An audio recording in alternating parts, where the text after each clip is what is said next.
இருந்தாலும் நம்ம கொஞ்சம் தண்ணி ஊற்றுறோம். வாட்டர். காளாங்குழம்பு ரெடி ஆயிடுச்சு.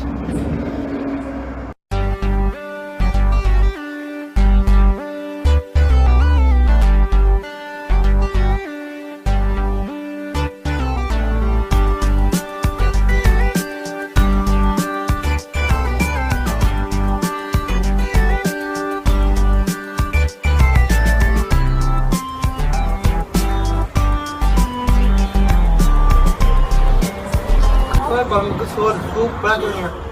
சரி, சப்ஸ்கிரைப் பண்ண எல்லாம் நம்மளுக்கு நன்றி. இந்த வீடியோ நீங்கள் புதுசாக பார்த்தீங்கன்னா மறக்காமல் சப்ஸ்கிரைப் பண்ணிடுங்க.